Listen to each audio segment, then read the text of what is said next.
Hey, how you doing? Il s'appelle juste Leblanc. Ah bon, il n'a pas de prénom. English, motherfucker, do you speak it?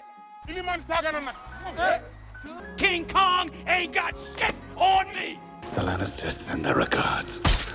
Girl, you can't get no infection in your booty hole. It's a booty hole. Frankly, my dear, I don't give a damn. Alrighty then. Oh, what a day! What a lovely day! Salut à tous et bienvenue dans ce premier épisode du podcast Acrociné. Acrociné est né d'une idée de vouloir prolonger les discussions et débats sur le cinéma et les séries que Cédina et moi-même tenions durant quelques années et le partager avec mon plus large auditoire et notamment les cinéphiles du groupe Facebook Acrofilms et séries Les Cinéphiles dont nous sommes tous les deux admis. Ce sera donc un rendez-vous hebdomadaire ou mensuel que j'aurai l'honneur d'animer avec deux experts dont je m'en vais vous présenter.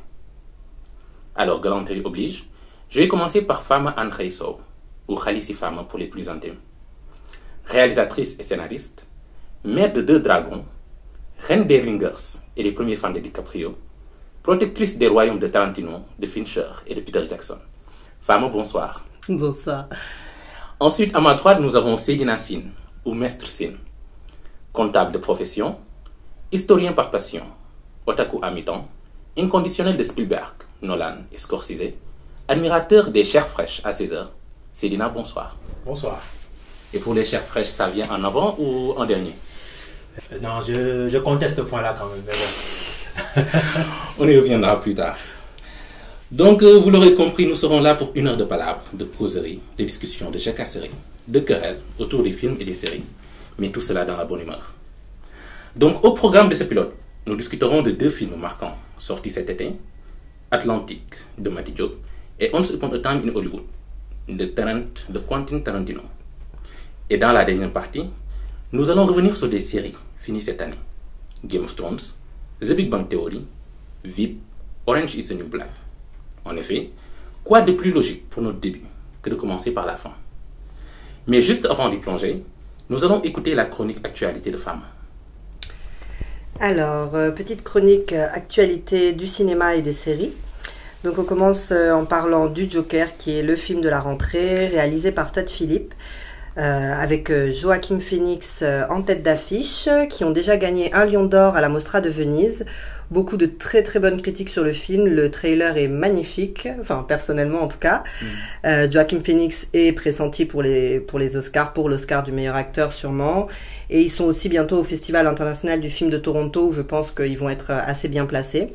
Et ils sont donc à partir du mercredi 9 octobre au cinéma Olympia à Dakar. Donc pour tous ceux qui ont envie d'aller le voir au cinéma, ils peuvent aller le voir.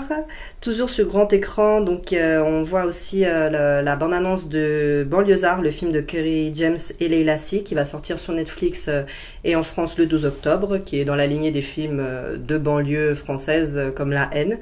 Je suis bien pressée de le voir personnellement. On a aussi la date de sortie de Black Panther 2 qui est annoncée pour le 6 mai 2020. C'est encore assez loin, mais je pense que les fans sont prêts à attendre tout ce temps. Ouais. On a Time to Die, Mourir pour attendre. C'est le titre du 25e James Bond avec toujours Daniel Craig, Rami Malek qui va jouer le grand méchant, et c'est réalisé par Fukunaga, réalisateur de True Detective et Maniac notamment. Et donc oui, l'affiche vient de sortir. Je ne sais pas s'il y a déjà une date, mais pour l'instant on a l'affiche. Toujours cinéma grand écran, il y a Martin Scorsese qui est en pleine promo de Irishman, qui a lâché une bombe donc pendant la tournée en disant que les Marvel n'étaient pas du cinéma, et que ça se rapprochait plus de l'attraction, ce qui a déchaîné le foot de tous les fans de Marvel, bien sûr. Et une réponse donc de James Gunn, qui est le réalisateur des Gardiens de la Galaxie et de Suicide Squad 2. Bah, c'est son droit. Et oui, c'est son droit. Et Samuel L. Jackson aussi, qui lui a répondu en disant que c'était vraiment pas sympa et que ses films sont pas tous bons et que tout le monde ne les aime pas non plus, ce qui est logique. Après, on a donc les Emmy Awards qui sont passés donc le 22 septembre dernier, avec donc Fleabag qui a tout raflé, enfin qui a raflé énormément dans la catégorie série comique, avec Phoebe Waller-Bridge qui gagne meilleure actrice, meilleur scénario, et c'est la meilleure série comique. On a la meilleure série dramatique, sans grande surprise, Game of Thrones. Meilleur acteur de second rôle, Peter Dinklage aussi dans Game of Thrones. On a le meilleur acteur dramatique, Billy Porter, qui joue dans Pause. Pour la meilleure mini-série, c'est Tchernobyl, mini-série qui a bien marché. Meilleur téléfilm, Bandersnatch. Et meilleur acteur de mini-série, Jared Jerome dans When They See Us, que personnellement j'ai beaucoup apprécié. Ouais. Alors vous, qu'est-ce que vous en avez pensé de ces Emmy? Donc juste pour rappeler les Emmy, c'est bien la cérémonie qui récompense les séries ce qu'on appelle les séries prime time, les séries qui passent le soir aux États-Unis. Et on considère qu'elle ouvre la saison des grands trophées aux États-Unis, donc à compter de 7 ans. Et donc pour cette année, je me rappelle que quand même, contrairement aux années précédentes, j'avais du mal quand même. Je trouvais que le palmarès était très ouvert, très indécis, que j'avais 2 ou 3 favoris, mais que pour le reste, ça pouvait être un peu n'importe qui. Mais j'ai quand même été surpris. Surpris de voir Phoebe Waller-Bridge gagner devant Julia Louis-Dreyfus, qui, on le rappelle, a gagné 6 fois d'affilée, ce qui est un record toutes catégories confondues. Surpris aussi de voir Billy Porter, même si je n'avais pas de favori dans ces catégories, parce que il est le premier acteur ouvertement homosexuel à gagner dans une catégorie comme meilleur acteur dramatique. Donc c'est quand même quelque chose, il y a quelque chose quand même qui se passe à ce niveau-là. Aussi assez surpris, mais plutôt agréablement, parce que ça a été une vraie révélation. Il fait une performance en un épisode qui quand même marque les esprits, et c'est pour Jared Jerome, pour When They See Us. Il apparaît lors du dernier épisode, genre peut-être 1 heure, et là, il livre une prestation vraiment qui conclut la série de manière admirable, et qui lui permet donc de coiffer au poteau le favori Jared Harris, lui aussi excellent dans Tchernobyl, qui est déjà au passage la série la mieux notée de l'histoire de IMDb devant Game of Thrones. Donc vraiment c'est ce que moi j'ai retenu de ces Emmy-là. Voilà, moi personnellement j'ai été content du sacre de Jodie Comer, meilleure actrice, qui est géniale dans Killing Eve. Et moi je me dis que en fait elle aurait même dû être nominée l'année dernière. Voilà, mais elle n'était pas à la différence de Sandra Oh. Voilà, donc elle est géniale dans Killing Eve, mais surtout moi, en fait, ce qui m'a le plus fait plaisir dans ce palmarès, c'est Phoebe Waller-Bridge. Voilà, elle est excellente, la réalisatrice et la scénariste de Fleabag, mais également scénariste de Killing Eve. Voilà, elle est très talentueuse. Fleabag, c'est une finesse de comédie, franchement excellente, que je conseille pas. C'est britannique, hein? C'est britannique, ouais. Voilà, et Phoebe Waller-Bridge est très talentueuse. Moi, elle me rappelle un peu Woody Allen. Voilà, elle écrit des personnages aussi géniaux, à la différence que elle ne couche pas avec sa fille. Ça c'est chose fire quoi. Ouais, je pouvais pas m'empêcher. Donc voilà, moi j'étais très content de ce sacre-là. Il y a une actrice, une réalisatrice qui est un peu comme ça dans le milieu actuellement, c'est Greta Gerwig. Greta Gerwig. C'est une très bonne actrice, mais elle est encore meilleure comme réalisatrice. Et ces dernières années, c'est une bonne actrice également. Oui, c'est une bonne actrice, mais elle est encore, je dis, meilleure comme scénariste et réalisatrice. Donc elle est un peu dans le même genre de catégorie d'actrice, réalisatrice, scénariste. Donc ils sont un peu all around, elles font un peu tout. Et je trouve que c'est quand même intéressant quand on sait que la profession a eu du mal quand même à laisser les femmes avoir quand même une plus grande emprise sur les productions. Voilà, c'est tous ceux qui n'ont pas beaucoup d'expérience. Oui. Et d'ailleurs, Greta Gerwig prépare un film. Il devrait sortir en décembre. D'accord. Little Woman. Je pense que c'est avec Saoirse Ronan. Ah d'accord. Voilà, Saoirse Ronan et Timothée Chalamet. Ah ouais, d'accord. L'étoile montante, Chalamet. Donc sans plus tarder, nous allons passer à notre première catégorie. Voilà, les films.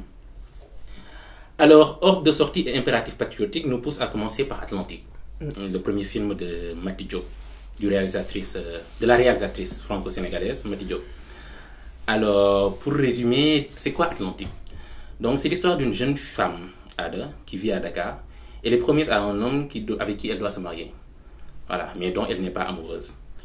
Par contre, elle aime un autre gars qui décide par contre d'aller en mer. Voilà, sans prévenir. Ce sont des ouvriers qui n'ont pas été payés pour leurs travaux sur un tour. Et ils décident de prendre le bateau de fortune pour s'en aller en Atlantique. Voilà. Et depuis le départ, personne n'a de leurs nouvelles. Et le film se transforme vite en film de fantômes. Puisqu'en vérité, les fantômes de ces ouvriers sont perdus en mer, vont venir hanter ceux qui sont restés sur Terre. Voilà. Donc, de manière assez résumée, c'est ça Atlantique.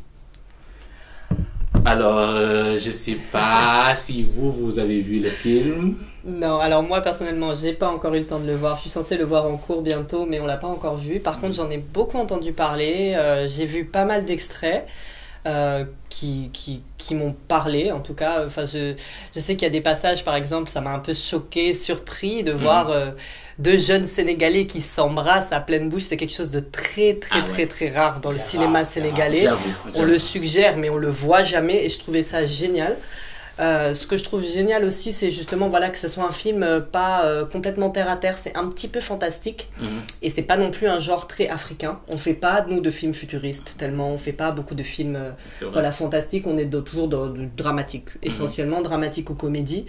Et je trouve ça vachement intéressant et c'est très bien aussi qu'elle nous représente aux Oscars parce que je sais pas en fait qui d'autre aurait pu nous représenter, voilà. C'est la question. Et voilà, elle était en concurrence avec Les Misérables de la Djili à Cannes et là ils vont se retrouver aussi ensemble aux Oscars. Il y a beaucoup d'autres films, hein. Il y a énormément de films dans cette catégorie.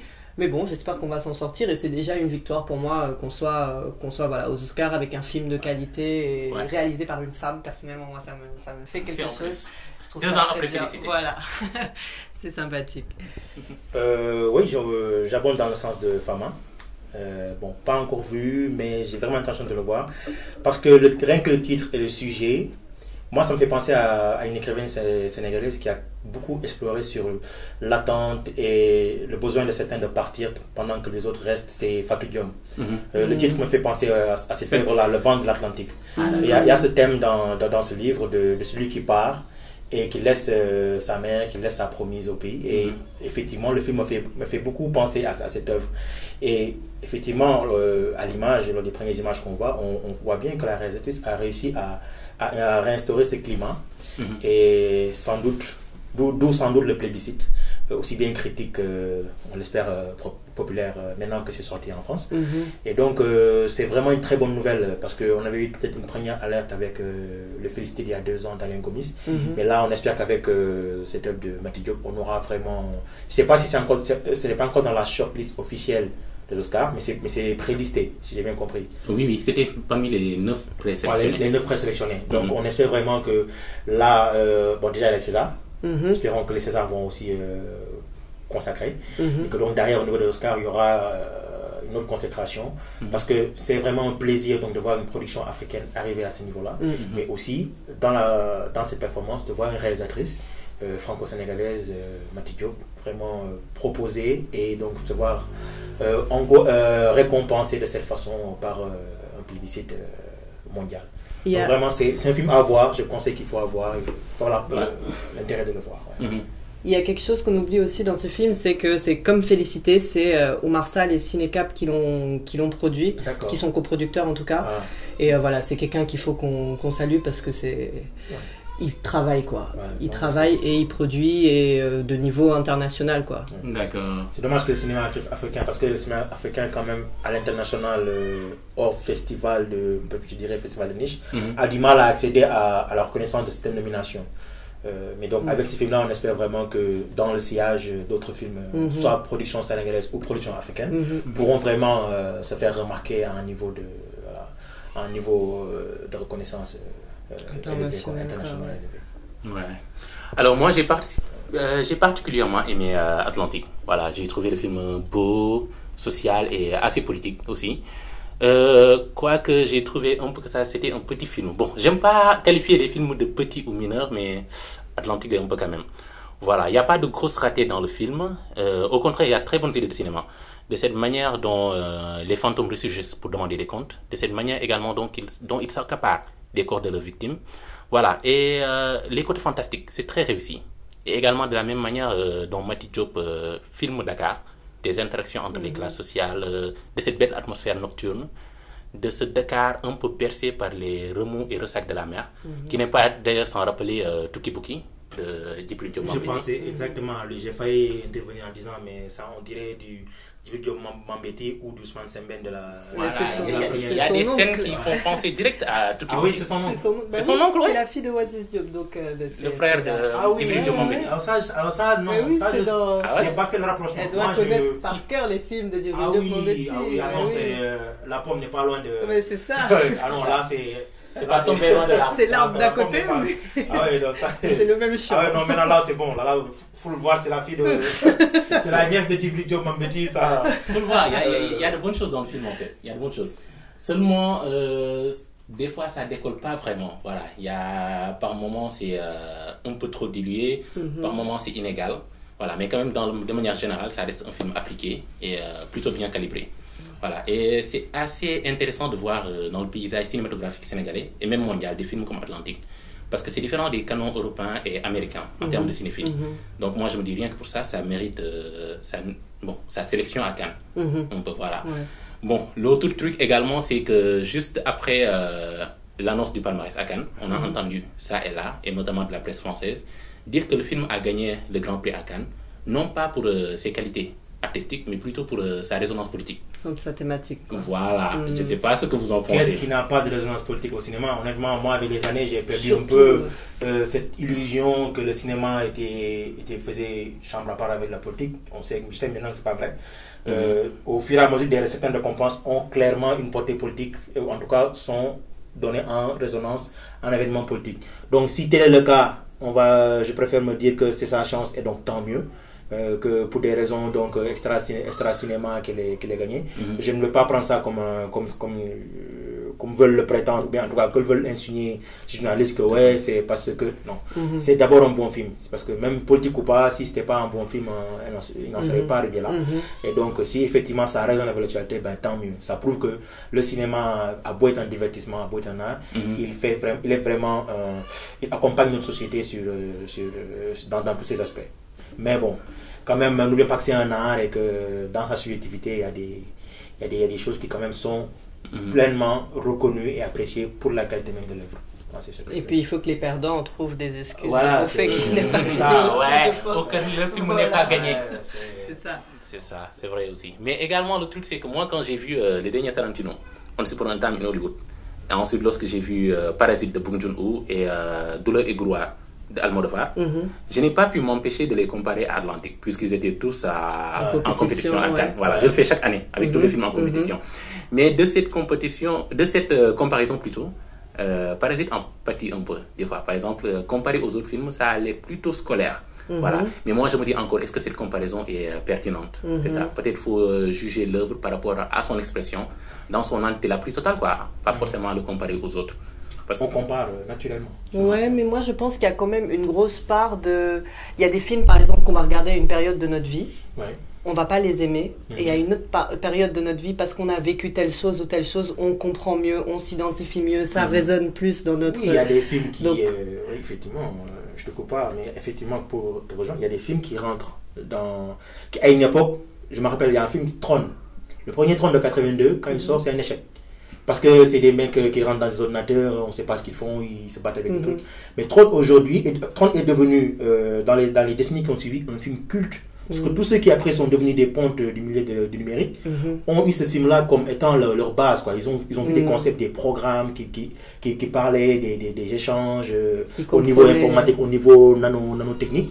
Et donc vous voyez aujourd'hui, quand on regarde Tron aujourd'hui, on comprend exactement ce qui se passe dans ce film. On comprend le fait que qu'un tel personnage puisse se rematérialiser dans un ordi. Donc juste pour dire qu'en fait, un film à une époque, effectivement, comme tu dis, en contexte, n'est pas apprécié, peut ne pas être apprécié à sa juste valeur, et 15 ans après être considéré comme étant un culte avant-gardiste. Et il y a pas mal de films comme ça justement qui à leur sortie ont reçu des critiques atroces, horribles, et puis après ça devient... Fight Club par exemple, c'était comme ça, quand il est sorti tout le monde le trouvait nul et tout, et aujourd'hui c'est un film culte pour énormément de cinéphiles. C'est le film contre-culture, c'est le film de si t'as pas compris c'est que t'es pas in. C'est vrai aussi. C'est ça. Mais il faut qu'on le voit. Ouais, c'est à voir. Et je vous le conseille fortement. Allez le voir. Non, il faut qu'on aille le voir. Il nous représente aux Oscars en tant que cinéphile. On est obligé. Il faut aller le voir. De préférence. Voilà, c'est sorti à Dakar en août. Voilà, mais en France, c'est sorti la semaine dernière. Ouais. En Je début pense qu'il y a octobre. des projections au cinéma, il y a aussi des projections au centre culturel, pour ceux qui ont l'occasion d'aller au centre culturel, et que vous voulez être dans un cadre un peu plus intimiste. Le centre culturel français fait des projections régulières. Je pense que si vous rendez là-bas, ils vous donneront les horaires, les heures de passage. D'accord. Et ce sera également sur Netflix en novembre. Ouais. Ah, voilà. Moi, je crois que je vais attendre. C'est dommage, les gens ne vont plus au cinéma. Non, c'est dommage. C'est vrai. Netflix. Après, on comprend un peu pourquoi Cannes a mené un combat contre Netflix. Voilà. Et on va attaquer avec notre deuxième film, Once Upon a Time in Hollywood. Et qui se trouve être le 9e film de Quentin Tarantino. Voilà. Avec au casting DiCaprio, Brad Pitt, Margot Robbie, Al Pacino, Kurt Russell, Bruce Dern, etc. Voilà, il y a beaucoup de caméos. Alors, c'est quoi Once Upon a Time in Hollywood? Assez difficile de résumer le film, mais disons juste que ça se déroule dans les années 1969. Voilà, on suit les tournages de personnages de Rick Dalton, le personnage de DiCaprio, et de son doublure, Brad Pitt, qui se trouve être le voisin de Roman Polanski et de sa femme Sharon. Voilà, donc on suit la pérégrination de chacun des deux, l'acteur et son doublure. Voilà, et l'angoissé et son antidépresseur, tandis que sourd arrive dans cette avenue une figure maléfique qui pourrait être celle de Charlie Manson. Voilà de manière assez résumée de quoi parle le film, parce qu'en soi il est assez difficile de raconter le film. Alors, qu'est-ce que vous avez pensé du film de Tarantino? Ben, bon, moi je l'ai pas vu non plus, honte à moi, parce que Tarantino c'est vraiment un de mes réalisateurs phares. J'aime tous ses films, j'adore son univers, sa manière de filmer, sa manière d'écrire les dialogues. Et oui, bien sûr, je vais le voir. Je n'ai pas encore réussi à le trouver, voilà. Mais je vais le chercher, je vais le trouver, je vais le regarder si possible au cinéma. Je sais qu'il était au cinéma Olympia aussi, j'ai pas eu le temps d'aller le voir. Alors, j'ai écouté pas mal de critiques sur ce film, parce que bon, j'écoute beaucoup de critiques, et il y a énormément de mauvaises critiques, ceux qui m'étonnent pas, parce que Tarantino, je pense que c'est comme ça, soit on adore, soit il est clivant, soit il est clivant. Mais c'est bien aussi d'être quelqu'un comme ça, c'est qu'il est à fond dans ce qu'il fait. Il a une bonne brochette d'acteurs comme ça. Ouais. Et il fait partie de cette classe-là. Mais moi, je trouve qu'il a, quand on voit un film de Tarantino, il y a sa patte, qui est reconnaissable, qui a une manière d'écrire les dialogues. Moi, c'est quelque chose que je regarde énormément, que j'écoute énormément dans les films, que j'aime beaucoup, c'est les dialogues percutants, les punchlines, les choses dont on va se rappeler. Voilà, comme dans tous les films de Tarantino, ils sont spéciaux. Une fois qu'on les a vus, on s'en rappelle. Même tout à l'heure, voilà, il y a des scénarios dont on se rappelle pas forcément parce qu'ils sont pas toujours, ils sont toujours justement un petit peu décousus. Mais voilà, je trouve qu'il y a quelque chose. Et là, en voyant, voilà, j'ai vu la bande-annonce, j'ai vu le casting. Et voilà, je pense que ça peut être qu'un film bien. Même si je verrai. Je suis pas très objectif, je pense, avec Tarantino, parce que voilà, c'est affectif. Donc même si le film est pas super, je pense que je vais quand même l'aimer.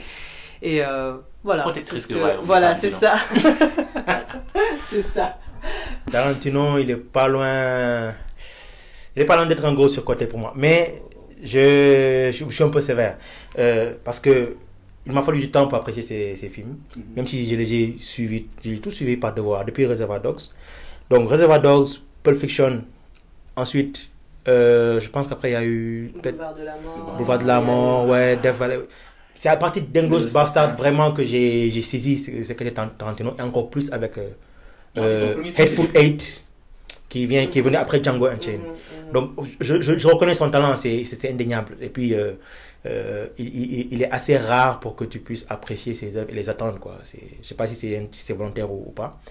Donc un peu comme Fama, malheureusement j'ai pas encore vu son œuvre, d'autant plus que il y a DiCaprio qui est un de mes acteurs préférés.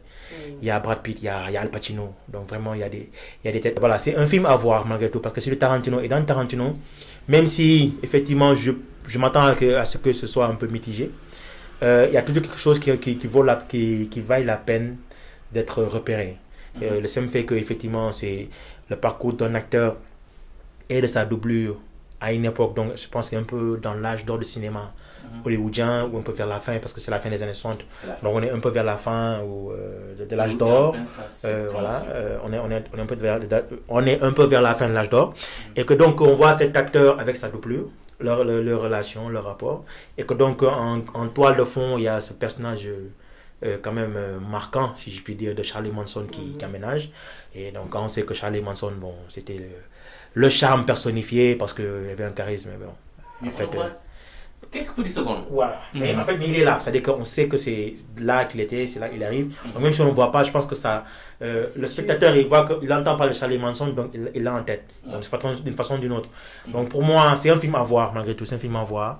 Je pense qu'il n'est pas aussi mouvementé que d'habitude avec Tarantino. Parce que moi, ce qui m'a toujours frappé avec lui, c'est quand même la violence dans ses films. C'est pas une violence... pas une violence gratuite, quand même, pas une violence exacerbée, mais c'est quand même une violence qui... Voilà, ces films sont sanguins, ils sont bien sanguins, si je peux dire, ils sont bien sanguins.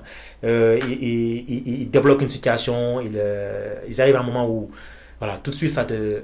Là, je suis en train de penser à... C'est lui qui a fait Kill Bill, n'est-ce pas, aussi? Voilà, donc, les séquences de Kill Bill avec la veuve Noire, je pense à Hateful Eight, je pense à Inglourious Bastard. Sa violence est toujours à propos, si je puis dire, quoi. Bon, et là, je vois que avec Once Upon a Time, c'est pas vraiment le cas. Là, il est en train de... ce chemin ne se reproduit pas. Donc, il y a un intérêt quand même à le voir. Et j'estime que, bon, c'est l'une des sorties marquantes de l'année. Par contre, au niveau plébiscite critique, plébiscite populaire, ça ne soit pas... Voilà.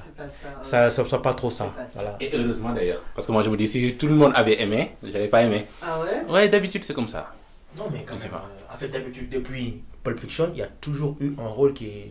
Enfin, c'était Kill Bill, il y a toujours eu un rôle qui est passé nomination, ceci, ou voilà. En fait, il a ses inconditionnels. Bon, c'est sûr que le film aussi sera nominé aux Oscars. Moi, j'en suis certain. Dans quelle catégorie? Meilleur film? Pourquoi? DiCaprio va être nominé meilleur film, meilleur acteur principal.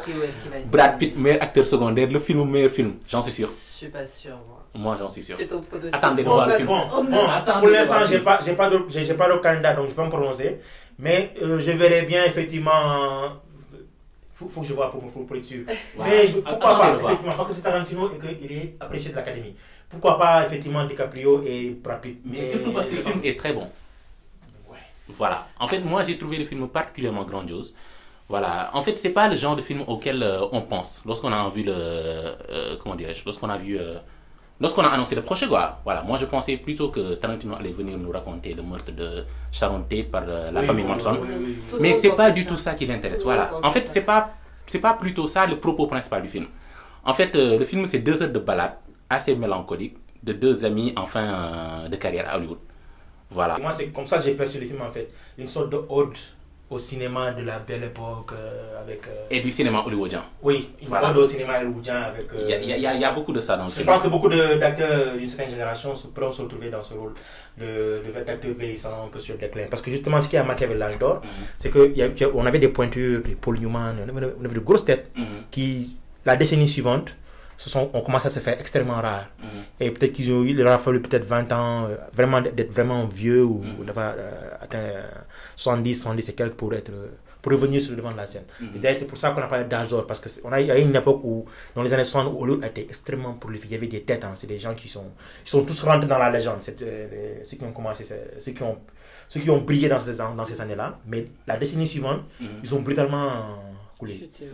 On est passé de Paul Newman qui était nommé quasiment chaque année, de l'autre là, Peter O'Toole, et on est passé à des Pacino, on est passé à des Robert Duvall, et soudain ils ont disparu. Voilà. Jusqu'à Marlon Brando, ils ont brutalement disparu de la scène. Le western vivait ses derniers moments. Tu vois, l'Hollywood était en phase de transition. Et ça se voit dans le film. Voilà, de ces comment dirais-je, de ces balades de voitures où on voit la reconstitution des années 60, de ces devantures de cinéma, de ce plaisir de souvenir de ce qu'étaient les films à l'époque. Voilà, de ce qu'étaient les films et les séries également. Parce qu'on montre également beaucoup de séries dans le film. Voilà, de cette période-là, quand Tarantino était encore enfant, parce qu'il devait avoir 6 ans ou 7 ans. Voilà, donc il y a dans le film un côté Madeleine de Proust, très appuyé. Voilà, c'est intéressant. Également, bon, cela va sans dire, Brad Pitt et DiCaprio sont géniaux. Ils sont géniaux. Qu'est-ce qui n'est pas génial? Qu'est-ce Franchement. que DiCaprio peut rater? Il rate rien. Mais en fait, Il ne ça rate fait rien. plaisir de Il n'a le voir. rien raté depuis Roméo et Juliette. Depuis non, 86, il n'a rien raté. Je suis pas d'accord. Il a Moi, raté je suis quoi? d'accord. Il n'a rien raté. 100%. Il n'a fait que progresser. Non, Scorsese il est- l'a récupéré au bon moment. Excellent. Scorsese l'a récupéré au bon moment. On Il est a d'accord. accompagné Il est 15 très de bon. New York. Il ne rate quasiment rien. N'importe Il est quel Vraiment, réalisateur. son Oscar il y a quelques années là, ça devait être son 4e Oscar au moins quoi. Si on est un peu juste, mais c'est pas grave. Je suis d'accord. Il y a eu des gens qui n'ont jamais eu, donc c'est pas grave. Mais Souvent, l'Oscar, DiCaprio- c'est une question de chance. Oui, Souvent, c'est il y a une des chance, nominés oui. qui sont meilleurs que toi. Mais Voilà. DiCaprio, Ou il qui est là, sont il a plus la aimés. quarantaine, il est en pleine force de l'âge. Là, il dirige, c'est le chef de file des acteurs entre deux, là, c'est-à-dire entre les jeunes et ceux qui sont déjà dans la centaine. C'est lui, quoi. C'est lui devant et les autres derrière. Voilà. En Il n'y a tout cas, quasiment rien. il y a un plaisir de le voir Bien sûr, interpréter bien sûr. ce genre de rôle. Il s'investit, C'est ça. Et également, il y a des scènes géniales dans le film. Par exemple, il y a une scène où on le voit DiCaprio bourré avec un peignoir sur l'allée devant juste sa maison, en train de gueuler sur des hippies. Non, mais c'était quasiment jubilatoire. J'avais envie d'applaudir en pleine séance. Oui, mais à travers de ça, tu peux déjà imaginer parce que ce que les hippies ont représenté, ça a été une vraie contre-culture. Les hippies sont venus, ils ont vraiment cassé les codes, et ça s'est même vu au niveau du cinéma. Ça n'a pas des années 70 que le cinéma a carrément changé. Justement, donc des jeunes comme à l'époque de Coppola, qui allaient venir envahir qui changeaient carrément la manière de faire, et qui donc allaient donc sonner le glas d'acteurs des années 60, qui eux se retrouvaient à devoir jouer d'une façon différente. Socialement, l'Amérique change dans les années 70 d'une façon dont elle ne s'est quasiment jamais remise en fait. Donc c'est peut-être une métaphore un petit peu. Oui, je pense que moi c'est celle-là, je la fais ça l'acteur, comme sur une. le déclin, parce que là, ouais, qui c'est. s'énerve contre les hippies. Ouais, Exactement. c'est- Et comment ils en avaient un peu marre, quoi, en fait. Ouais, Bon, mais en même temps aussi, le personnage était à un moment de sa vie où il était facilement irritable. Voilà, donc Oui, ça oui, se comprenait un c'est- peu. ouais, ouais. Voilà, c'est venu à point nommé Et dans le film. ça colle exactement avec ce qu'il est en train de Ouais, dire. ouais, en c'est fait, ça, deux c'est- générations qui s'entrechoquent. Je pense qu'aucune génération n'a autant choqué que la génération 70, 70, des années 70 là. Eux, ils sont vraiment venus avec. Voilà, ils ont tout mis à terre. Hein. Voilà. Et moi, je me dis, le meilleur part de la film aussi, c'est son troisième acte. Voilà, parce que là, il se passe vraiment un truc génial. Je ne veux pas vous spoiler, mais dans le troisième acte, voilà, Tarantino utilise son savoir-faire, sa pratique de la violence au service de quelque chose de plus grand, de quelque chose qui lui tient à cœur. Et c'est vraiment bien, parce que ça montre un cinéma rassembleur, un cinéma de salvateur, sauveur, et auquel on adhère, voilà, parce que le spectateur, il participe en quelque sorte. Voilà. Puisque les années 1969, on voit Hollywood basculer vers quelque chose de plus sombre, avec le meurtre de Sharon Tate. Ouais. Donc il y a cette idée de refuser cela, il y a cette idée de ne pas vouloir de cela, et de vouloir proposer quelque chose d'autre à la place. Et c'est venu de manière tellement infantine et tellement jouissif. Voilà, bref, j'adore. Donc pour finir, moi je trouve que Once Upon a Time, ouais, je trouve que Once Upon a Time est un message d'amour au cinéma hollywoodien, un peu comme les frères Coen l'ont fait avec César. C'était quoi encore? Avec César, c'est ça? Oui, les frères Coen. avec Clooney là. Voilà, un peu comme eux ils l'ont fait, et un peu comme qui d'autre? Je sais pas moi, il y a plein de réalisateurs américains qui ont fait des films hommages au cinéma Hollywood. Voilà, Mankiewicz avec Sunset Boulevard. Voilà, donc quelque chose comme ça quoi. On passe à la deuxième partie. Oui. On enchaîne, on fait une pause. Oui, non, vas-y. Comme tu veux. On y va, ouais, il est quelle heure? Ok, notamment par la fin et l'effondrement de 4 monuments télévisés, à savoir The Big Bang Theory, VIP, Orange is the New Black et Game of Thrones, respectivement lancés en 2007, 2012, 2013 et 2011.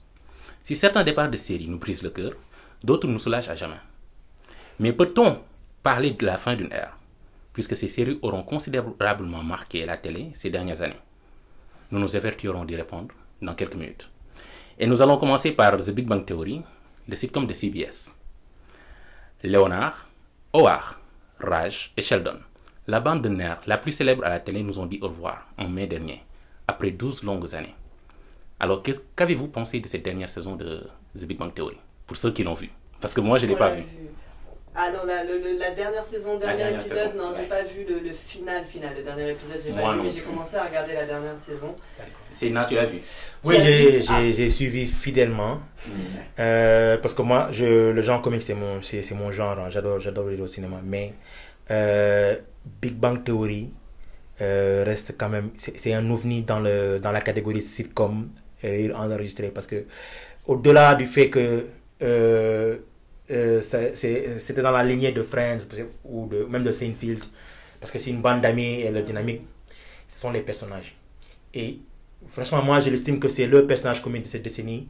Sheldon Cooper, il représente tous les geeks de sa génération et les geeks de la génération à venir. Rien que dans son style.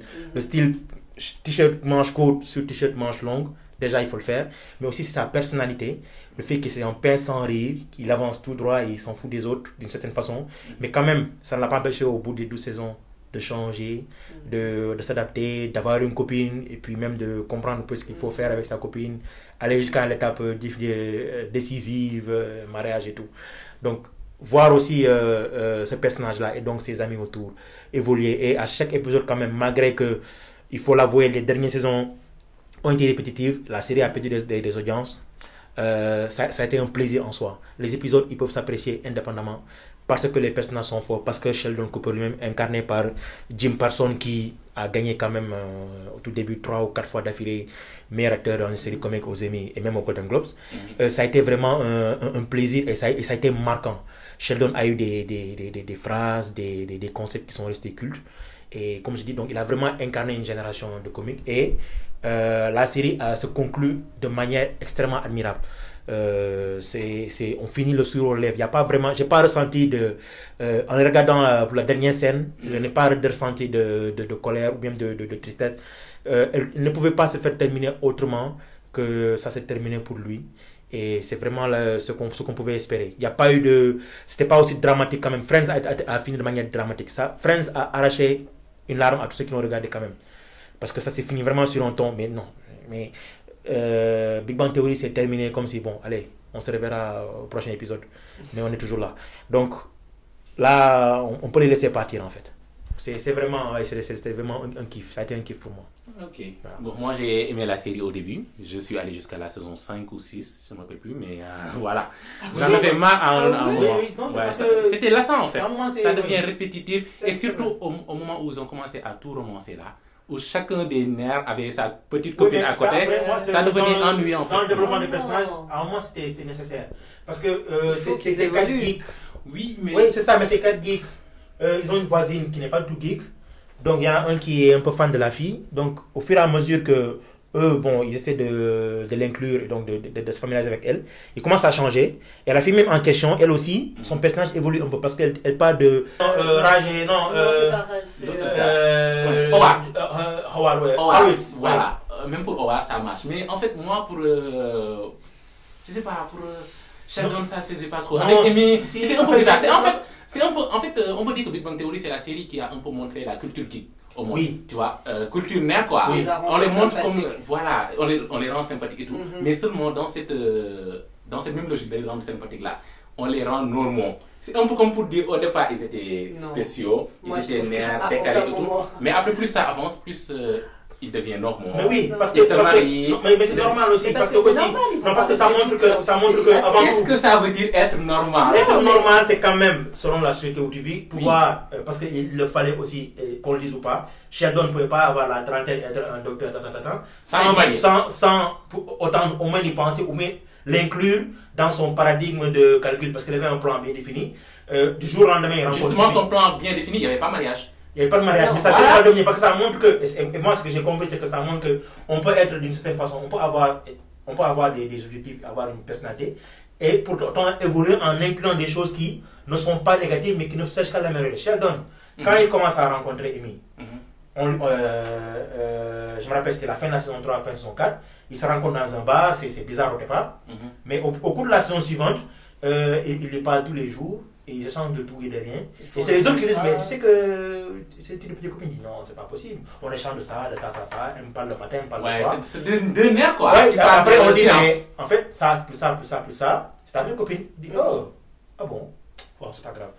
Et toi, ça te fait marrer, mais au fur et à mesure que ça se déroule, lui-même il commence à l'inclure à travers des clashs. Hein, parce qu'à un moment, il y a des moments où Amy carrément le confronte sur le truc. Ça fait combien de temps qu'on se connaît? Tu m'as jamais embrassé, tu m'as embrassé, on n'a jamais allé en étape physique et tout. Et lui, au départ, ça le choque, au départ, ça le fait réfléchir. Une fois qu'il comprend logiquement que c'est comme ça, il franchit l'étape. Donc, Non, c'est aussi qu'à un moment, c'est un homme. Oui, à un moment il en a envie quoi. Oui, Mais on comprend cela. Même le bas, c'était assez bizarre parce qu'ils programmaient en fait leur moment intime. Oui, c'était programmé. Oui, ils avaient des contrats, oui. Le moment où il va proposer à Amy. Mais c'est incroyable. Il se fait draguer par une de ses assistantes. Elle vient carrément draguer. Amy est en voyage dans un autre pays. Il dit ok, excuse-moi, je dois faire un truc. Il sort, il prend l'avion, il va voir Amy et il donne une bague. Ouais, Parce qu'il voulait le faire depuis longtemps. Je suis pas ça a un peu calé entre eux. Ça l'a affecté. Il n'a pas su comment gérer ses émotions. Il a dépassé cette étape. Ça a recollé avec Amy déjà comme des amis. Puis un peu, ils sont redevenus un peu amis et tout. Mais pour qu'il comprenne que Amy était la femme de sa vie, il a fallu que justement il voit l'intérêt de chez une autre personne pour comprendre que ce que cette personne ressent envers lui, c'est que lui, il a toujours ressenti envers Amy. Et le moment où il s'en rend compte et il le matérialise en donnant la bague à Amy, ça c'est un moment où, je me rappelle, c'était en fin de saison 11, c'était un moment silencieux, Amy est ouf, elle le voit, il fait ça, will you marry me? Et c'était vraiment, tu dis, non... Ah ouais, c'est cool, c'est sympa, c'est romantique. Oui. Mais moi, en fait, j'aurais préféré, par exemple, les personnages évoluent. C'est normal dans les sitcoms. Mais j'aurais préféré, par exemple, une évolution qui ne soit pas trop consensuelle, pas trop conformiste. Ils sont pas... En fait, c'est un choix à faire, franchement. Le ministre va aimer ça et que c'est grand public. Non, mais qu'est-ce que tu appelles conforme? Ça n'a jamais été... Il n'a jamais dit que les mères doivent tous, par exemple, se marier. Non, mais ils ne doivent pas. Mais il faut l'admettre. Un être n'a pas vocation à rester seul aussi. Pendant longtemps, ils ont... Il y en a qui sont... Oui, mais ce n'est pas une vocation naturelle. C'est-à-dire que pendant longtemps, le cinéma les a décrits comme des personnages qui sont dans leur bulle, qui étaient bons cas, des quotidiens, qui parlaient que de Batman, Superman, et ils font des débats un peu débiles. Il y a des débats débiles dans le truc. Je me rappelle, le plus iconique, c'est si jamais une chauve-souris se fait mordre par un homme, est-ce qu'il devient Man-Bat ou Batman? Ils ont fait 15 minutes de délire comme ça, quoi. Justement, ils sont à part. Oui, mais ils sont différents. Oui, mais différent ne veut pas dire forcément solitaire. Et c'est ça. Pourquoi pas? Pourquoi pas? Parce que là, c'est plus intéressant. Il y a quelque chose, c'est que dès le premier épisode, dès la première saison de Game of Thrones, de The Big Bang Theory, ils pensent qu'à ça. Oui, ils font des il y a le Sheldon qui, lui, dès la base, il dit qu'il trouve ça dégueulasse, il va jamais... Voilà, merci. Mais tous les autres, ils sont à fond, ils pensent qu'à ça. Howard, depuis le premier épisode, c'est femme, dès qu'il a vu Howard, il a créé un robot spécifique pour ça. Oui. Raj, il parlait pas aux femmes. Donc, Léonard, il a une sensibilité.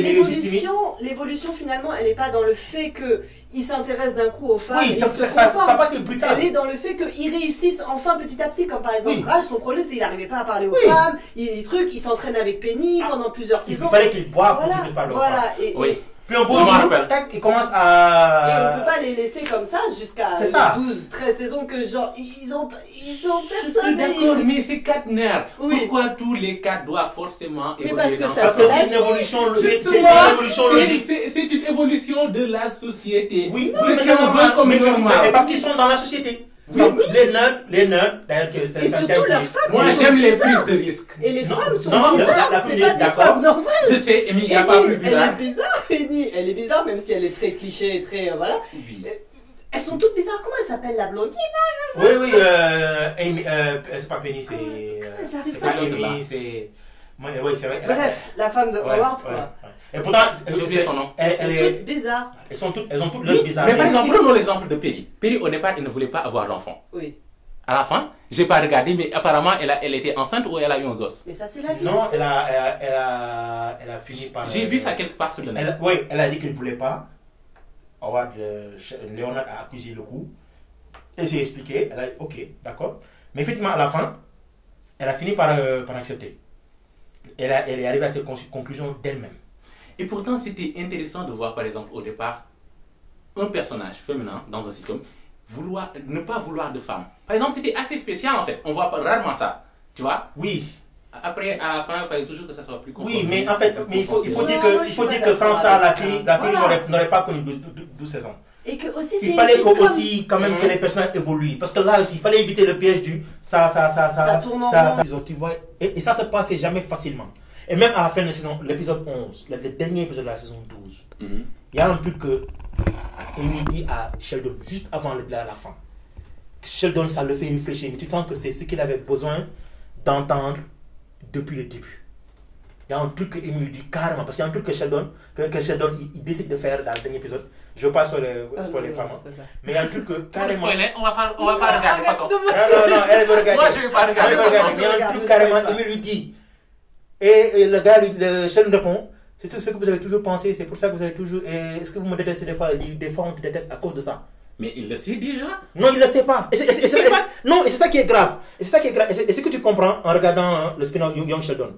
Et c'est ce qui était. Écoute avec Sheldon. Sheldon était tellement inapte socialement que la plupart de ses réactions qui font marrer, elles sont sincères. Et c'est justement parce qu'elles sont sincères que les autres ne se fâchent jamais contre lui. Mais Sheldon est quelqu'un d'extrêmement irrévérencieux. Il dit les choses comme il les pense. C'est grave. Mais dès qu'on prend la peine de lui dire, c'est pas comme ça, faut pas faire ça, et qu'on lui dit de son ton sérieux, son esprit cartésien lui fait comprendre que, faut pas que je dise ça. Et à un moment même, il y a deux où il commence à faire du sarcasme. Et des fois, il le dit, il fait pour montrer que, voilà, je fais du sarcasme. C'est lorsqu'il a compris le sarcasme, voilà, qu'il ne connaissait pas. Qu'il ne connaissait pas. Et ça lui passait par-dessus la tête. Et là encore, Young Sheldon saison 2, je fais une petite digression. Non, pardon, pas. Non, mais ils ont fait un petit parallèle, c'était intéressant. Ils ont essayé de. Tu as choisi Sheldon. Young Sheldon. Non, moi je m'en tape, mais d'une force. Non, mais attends, Sheldon s'est éculé dans une grande théorie. On connaît tout de lui. Non, justement. C'est une autre série. Non, Young Sheldon, tu comprends l'importance de son père et son rapport avec son père. Moi, c'est extrêmement triste. Et tu comprends, il y a un épisode où on lui fait passer des tests avec sa soeur jumelle. Première question, c'est une question genre le train arrive et part à telle heure, à quelle heure. Lui, il répond vite fait, sa soeur est galère, elle parle d'autre chose. Deuxième question, on donne des photos de singes qui s'habillent comme des hommes. Et on demande à sa soeur, qu'est-ce que tu vois dans la scène? Sa soeur lui dit, le singe mâle, il parle à la chienne femelle parce qu'ils ont un secret, le singe bébé. Mais Sheldon, cette image-là, elle l'énerve. Il ne comprend pas ce qu'il voit. Il dit, mais qu'est-ce qu'un singe fait dans un salon? Mais c'est bête. Posez-moi des questions sur les trains. Il n'arrive pas à imaginer. Et là, tu comprends le parallèle. Quelqu'un qui n'a aucune intelligence émotionnelle et quelqu'un qui n'a pas d'intelligence, le quotient classique de savoir, quoi. Et c'est là où tu comprends son problème dès le départ. Et donc, c'est là où la série a été intéressante, vraiment. Tu le vois évoluer. Et puis jusqu'au dernier épisode, il évolue. Et toutes les private jokes qu'il y a dans, par exemple, Mima, la chanson de sa grand-mère, là. Tu vois sa grand-mère, donc. Oui, tu vois sa grand-mère, sérieusement, tu vois l'importance de sa grand-mère. Sérieusement. Young Sheldon, c'est un plaisir. Tu aurais souhaité que son père soit là. Sérieusement, c'est là. Il a un rapport avec son père. Mais je n'ai pas regardé quand même. Non, c'est pas grave. Mais on a déjà vu des séries dans le genre. Malcolm était comme ça. Oui, mais quand je dis que. Non, c'est pas la même chose. C'est pas du tout le même temps. Moi, j'avais peur. Je me disais, non, Young Sheldon, pourquoi? Mais quand j'ai vu le premier épisode, et qu'il dit à sa mère dès le départ, sa mère dit, je vais à l'église, qui m'accompagne, le mari fait ça. Il dit, je sais pas quoi. Il dit, je vais aller avec ta maman. Il dit, ah bon, je pense qu'il dit, oui, mais je crois pas en Dieu, mais je crois en toi. Rien que cette phrase-là, tu comprends pourquoi tout ce qui s'est. Pourquoi sa mère est aussi importante dans sa vie. Voilà, on va fermer cette parenthèse. C'est Young Sheldon qui n'était pas du tout le bienvenu. Voilà, on va conclure avec une dernière question. Est-ce qu'on assiste à la fin des sitcoms avec rire enregistré? Non. Voilà, de 20 et quelques épisodes à l'ère du binge-watching. Non. Toi, tu penses que oui? Oui, moi je pense. Parce que ces genres de séries deviennent de plus en plus lassantes. Oui, avec les rires peut-être, mais je pense qu'il y a des séries qui sont des sitcoms toujours, sauf qu'ils ont enlevé les rires parce que je pense que voilà, c'est un peu passé. Justement. Mais c'est toujours des sitcoms avec le même. C'est la même chose. Parce que j'en vois plus. Sans rire. Il y en a. Rien que dans les nouveautés là, j'en ai remarqué déjà 2 ou 3. Après, la question de savoir si elles vont faire 12 ans comme Big Bang Theory, ça, c'est l'avenir le dira. Mais le système de sitcom, il est emblématique du paysage sériephile américain. C'est pas quelque chose, même si les gens savent que c'est préenregistré, tout le monde le sait, il y a une audience et tout. Mais on continuera d'en avoir. Peut-être qu'on n'en aura plus comme 12 ans. Et d'ailleurs, 12 ans, ça aurait pu faire 15. Parce que c'est là, c'est Sheldon qui a voulu arrêter. Jim Parsons a voulu arrêter la série. Il ne voulait plus faire. Et les autres voulaient, mais lui, il ne voulait plus. C'est pour ça que ça a arrêté à 12. Ils auraient pu faire jusqu'à 15. Et facilement. Qui regardait pas. Moi, j'ai compris, il en avait marre. L'acteur en avait marre. Mais je veux dire que c'est quelque chose qui se pérennise dans la télé américaine. On aime, on n'aime pas. Moi, je trouve que c'est un peu bizarre. Je trouve que c'est un peu bizarre. Mais c'est quelque chose qu'il y aura. Après, est-ce qu'on en aura de qualité comme Friends? On pensait qu'on n'aurait pas quelque chose qui ferait aussi longtemps que Friends. On a eu Big Bang Theory. on aura certainement autre chose. On verra ce que les scénaristes nous réservent. Mais c'est quelque chose que moi, je sais que... Voilà, mais moi, j'appelle, même s'il n'y a pas les rires, pour moi, c'est comme si je les entendais presque. Voilà. Ou moi, quand je ris, ça correspond à ça. Quand, ça fait écho, quoi. Comment elle s'appelle la série black américaine, là, avec une famille black américaine. Blackish. Blackish. Ouais. Même Young Sheldon. Young Sheldon, il y a Fresh of the Boat. Superstore. Ouais, il y en a plein des séries format 20-30 minutes comiques, il y en a beaucoup. Il y en a plein. Et c'est le genre de truc qu'on regarde après le travail ou après le JT.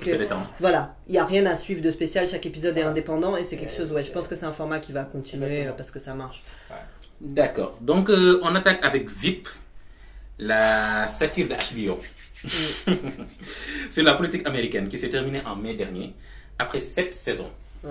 Alors, qu'est-ce que vous avez pensé de la dernière saison de VIP ou de VIP de manière générale? Moi, j'ai pas vu. Un ovni. Faut que je le dise. Un ovni. Ah ouais, pour une fois, je suis d'accord avec ces ça.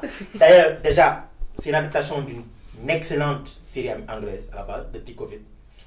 Mais c'est assez différent de... Oui, mais c'est différent. Mais en fait, c'est le même concept. Différent. Parce que ce qui frappe dès le départ, et moi, je me rappelle que j'étais fan de la série lors du lancement, lors de la bande-annonce, quand on voit en 10 secondes le personnage de Julia Dreyfus tourner sur sa chaise, tu vois les chaises à rouler, et tourne comme ça, comme si elle n'avait rien à faire. Là, je me dis, il y a un truc derrière.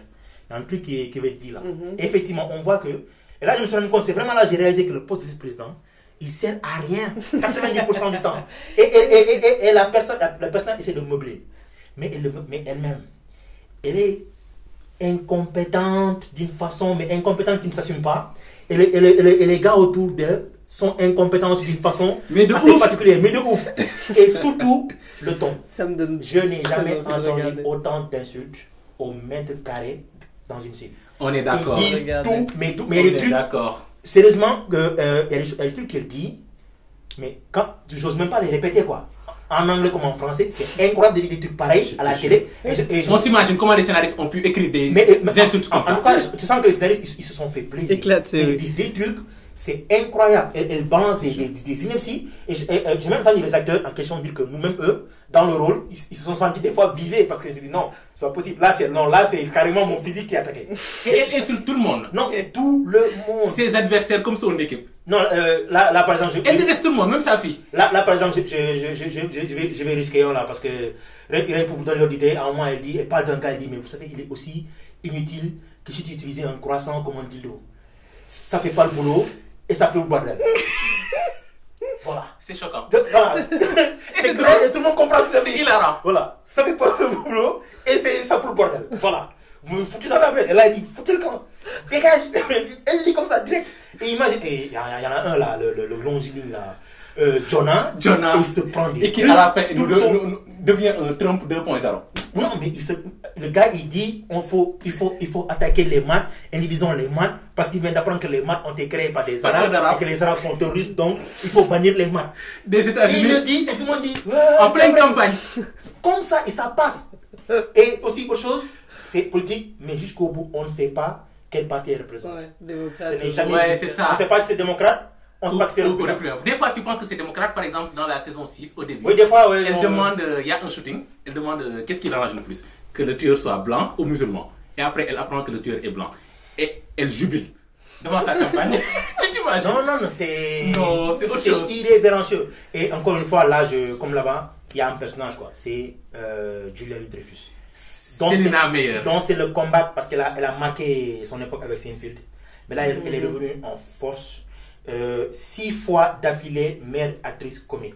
Ouais. Personne n'a jamais fait ça dans l'histoire des Emmy. Et c'est totalement même dans l'histoire d'un trophée cinématographique aux États-Unis. 6 fois d'affilée, d'emblée. Et là, je pense que la série a perdu parce que c'est presque 2 ans entre la saison 6 et la saison 7. Mais 6 fois d'affilée meilleure actrice comique. Ça, c'est jamais vu. C'est le record. Tout genre confondu. C'est une boule de, c'est une boule d'énergie. C'est une boule d'énergie. Et également, ce qu'il faut dire, c'est que la série est extrêmement drôle. Moi, je ne vois aucune série devant laquelle je rigole autant de. Non, c'est ça. Les mecs se prennent des trucs et ils encaissent. Et après, ils donnent des trucs à l'autre, quoi. C'est-à-dire que tu insultes le gars, il t'insulte. Tout le monde, et c'est toutes les tranches d'âge, quoi. Il n'y a pas de... C'est très bien écrit. Tout le monde, il n'y a qu'elle en question qui elle se prend rien parce que c'est la VIP. Mais les autres, ah non, elles se prennent des trucs. Qu'est-ce que tu veux dire, Miguel? Enlève le tampon de tes oreilles si jamais tu n'arrives pas à entendre. Sors d'ici. Non, mais c'est autre chose. Il y a tellement de jeux de mots. Et là aussi, ça finit bien. Très bien, ça finit très bien. Et une fin surprenante, mais qui reste quand même dans la logique. Non, c'est ce qu'elle méritait d'avoir. Voilà. La fin qu'elle a, c'est là. En fait, ça montre un peu ce qu'elle a toujours voulu dans sa vie. Ce qu'elle a toujours voulu. Qu'est-ce que ça lui a coûté? Exactement. Et quel, un peu comme genre, comment dirais-je? Quel résultat elle a eu, ça fait... Quel résultat qu'elle a eu et quelle postérité elle a laissé, quoi. Oui, même ça. Tout le monde s'en fout. Elle meurt le temps qu'on ouvre le truc. On vient nous signaler que Tom Hanks est mort. Tom Hanks qui était... On se concentre. On a oublié. Et en fait, ça résume tout ce qu'elle a toujours créer, c'est que la dame en question était inoubliable. Et c'est tragique. Elle s'en rend compte. Sérieusement, il y a dernier épisode, elle s'en rend compte. Elle est là. Au moment, elle perd. Je comment elle est en train de perdre. Son chef de campagne dit, tu sais ce que tu dois faire pour gagner. Et là, elle se met elle embraye la cinquième, elle ressort tout son sale caractère. Elle promet, elle abolit le mariage gay, elle va s'allier avec un gars qui est un peu con. Elle fait ça, elle fait ça, elle fait ça, elle fait ça. Elle fait porter le chapeau à son nom de mère. Ne raconte pas. Non, faut pas laisser parler. Je pense pas qu'elle ait regardé. Mais si je vais regarder. Bon, tout ce que vous avez dit, je vous regarde. Ah oui, il faut regarder. C'est pour donner envie. Parce que moi, franchement, je trouve que c'est l'une des meilleures séries comiques jamais créées. Oui, non, c'est... Je la place devant Friends, devant Seinfeld et même devant The Office. Ah, aussi, il faut l'apprécier en anglais. Je suis désolé. Ouais, c'est le truc qui ne s'apprécie vraiment qu'en anglais. Quitte à jouer des sous-titres. Je vous conseille de regarder. C'est comme The Big Bang Theory. Moi, oui, Big Bang Theory, c'est en anglais. Deux premiers épisodes en français. De toute façon, même si tu ne regardes pas en anglais, certaines. Bon, il y a des trucs qui parce que j'ai pas vu ça en français, donc il y a des trucs qui me passent qu'en anglais. Honnêtement, pour moi, il y a des comparaisons, mais il y a des trucs, voilà. J'ai dit là tout de suite, je ne répéterai pas, mais il y a des trucs, il y a des compilations. Mais c'est incroyable. C'est toutes les insultes. Il y en a des compilations. Des fois, je vais sur YouTube mètre carré pour regarder ça. Jonah, il se prend des trucs. Et à un moment, au Sénat, on débite tous les surnoms qu'on a trouvés dans ces documents. Mais il y a une liste pendant 1 minute. Le sénateur, il débite ses surnoms comme ça. Mais Jonah, il est comme ça. Les autres, ils font genre, c'est pas moi qui ai dit ça, c'est pas moi qui ai dit ça. Il y a des trucs loufoques qui se... En fait, on a du mal à s'imaginer. Mais c'est ça. Dans une série. Non, mais c'est... En tout cas, voilà, c'est... Elle a marqué son époque. Ouais, et on ne va pas oublier Selina Meyer de sitôt. Non. Franchement. J'espère la voir dans autre chose. Je ne sais pas ce qu'il va faire maintenant. On sait mais Julia Lee-Dreyfus, mais j'espère vraiment la voir. Elle a fait le français, mais je pense qu'elle a survécu. Peut-être c'est pour ça qu'il y a eu autant de décalage entre la saison 6 et la saison 7. Voilà, elle était malade. Mais franchement, VIP, je vous le conseille. Ouais. Une très bonne série. Donc, on passe à la suivante. La série suivante. Et c'est Orange is the New Black. Voilà. Donc, l'une des premières séries Netflix, Orange is the New Black, c'est conclu juillet dernier, après 7 saisons. Alors, qu'est-ce que vous avez pensé de la dernière saison ou de la série de manière générale? Tu commences? Non, femme commence. Bon, comme je disais, Orange is the New Black, c'est la dramédie par excellence.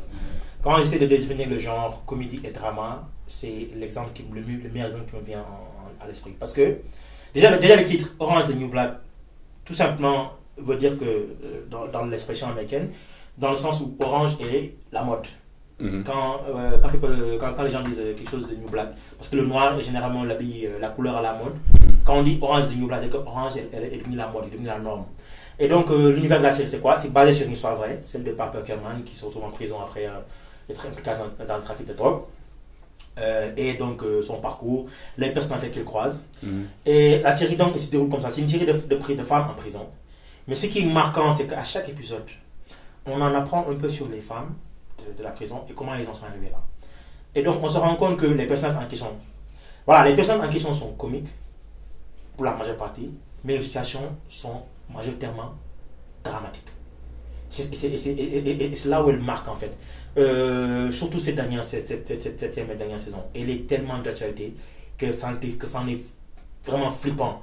Il y a celle qui m'aura le plus marqué, franchement, restera juste une scène comme ça où des enfants se font juger pour être expulsés. Et ça, franchement, quand on voit ces enfants, on a mal au cœur parce qu'on sait que c'est une réalité. C'est l'immigration, n'est-ce pas? C'est l'immigration. Il y a une scène comme ça, et je sais que c'est une scène réelle, où les enfants qui ne comprennent rien Et un juge le dit, ouais, mais est-ce que vous comprenez pourquoi vous êtes là? L'enfant, il parle, il regarde à gauche, et mon père et ma mère. Et je me dis, quand même, c'est grave, quoi. Où on en est arrivé, ce pays? Et Orange is the New Black a vraiment marqué, elle a reflété la société, elle a reflété comment la société voyait les femmes, comment ils voyaient leur réinsertion, comment ils voyaient les possibles, les perspectives, comment elles-mêmes se voyaient. Et on voit effectivement à travers le parcours que certaines sont. Il y a eu de vrais criminels qui étaient là parce qu'ils ont tué quelqu'un. Et il y en a qui vraiment étaient là pour des circonstances. Elles ont tué un mari qui était violent, elles ont fait ça, elles ont fait ça, elles ont fait ça, elles ont fait une fraude, ça.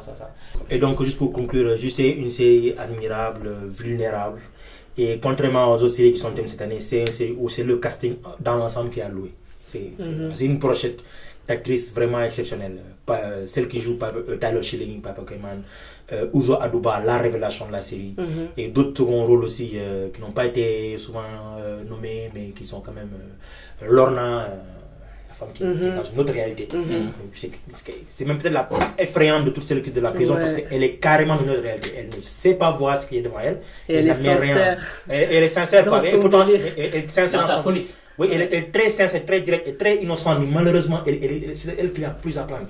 Surtout dans saison 7 là, c'est quelque chose. Ah ouais, bon. Ah ouais. J'ai pas vu la dernière saison, mais c'est vrai que c'est une série que j'aime beaucoup. Les séries en prison, j'aime beaucoup, comme Oz, Prison Break. C'est difficile, je pense, pour ces séries de réussir à tenir sur la longueur, parce que comme on est un peu à huis clos, toujours avec les mêmes personnages, les intrigues, bon, ça tourne un peu toujours autour des mêmes choses. Et je trouve que eux, ils ont eu ce truc de nous faire sortir, ce qui nous fait respirer un petit peu à chaque fois, de nous raconter la vie un petit peu dehors, qu'est-ce qui s'est passé, tout ça, c'est intéressant. On comprend mieux les personnages. Après, moi, mon principal problème dans cette série, ma principale critique, c'est la personnage principale, là, celle qui joue Piper. Je la supporte pas. Je supporte ni son rôle, ni l'actrice, ni genre. Ah ouais? C'est vraiment, et moi, c'est très difficile quand j'aime pas le personnage principal, comme c'est lui qu'on est censé, aimer. Mais je trouve que elle fait que des bêtises. Elle est inconstante. Et c'est ça son charme. Moi, j'aime bien Piper. Elle a un visage comme ça. Ça m'énerve. Mais à partir de la saison 3, heureusement que les autres sont là. Elle est plus à côté. Oui, elle essaye un petit peu. Mais même quand elle s'énerve, elle est ridicule. Je ne crois pas une seconde. Je me dis, mais qu'est-ce qu'elle va faire? Elle s'énerve. Mais qu'est-ce qu'elle va faire? Elle est toute... Mais voilà, elle s'en sort. Petit à petit. Mais c'est vrai que les 2 premières saisons, j'ai failli arrêter parce qu'elle m'insupportait. Comme d'autres séries comme ça où j'aime pas le personnage principal et je me dis, c'est pas possible. Moi, j'ai trouvé drôle. Moi, j'ai trouvé un peu marrant. Elle avait des expressions un peu ingénues, genre, où elle est calquée, c'est parce qu'elle vient de comprendre un truc. Et elle avait toujours d'elle de ne pas toujours comprendre les choses.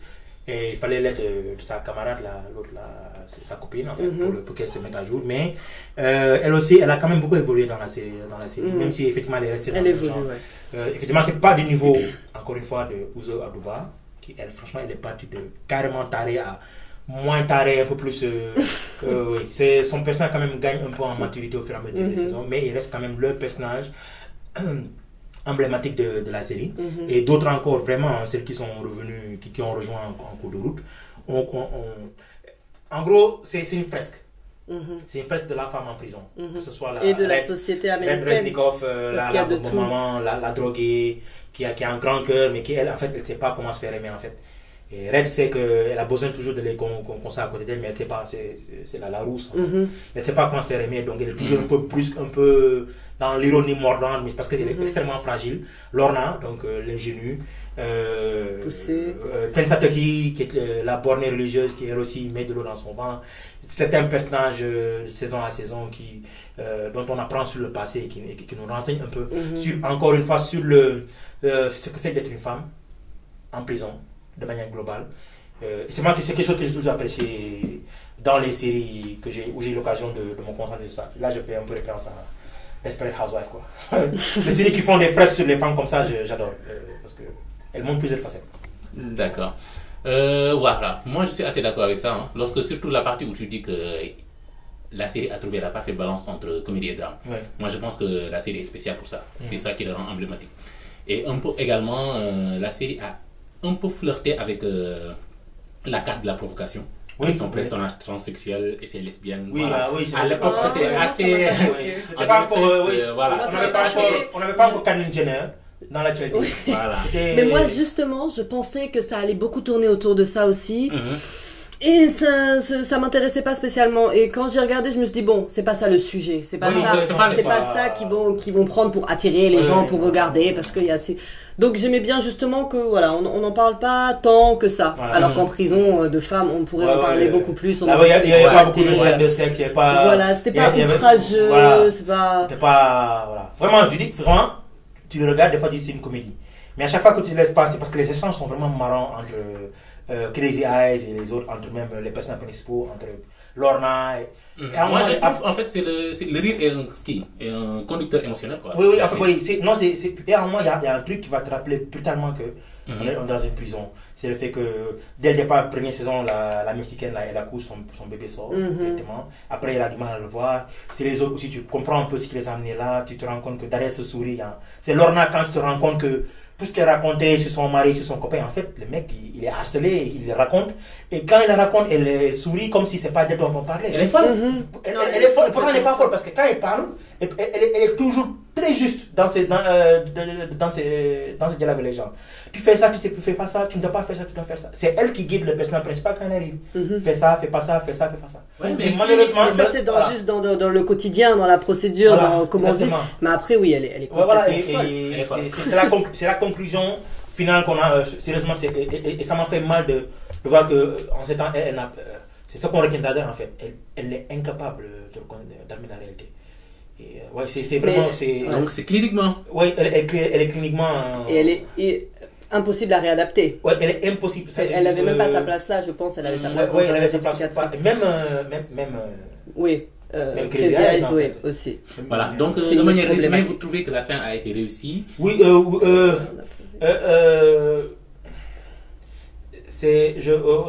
j'aurais aimé en savoir plus quand même.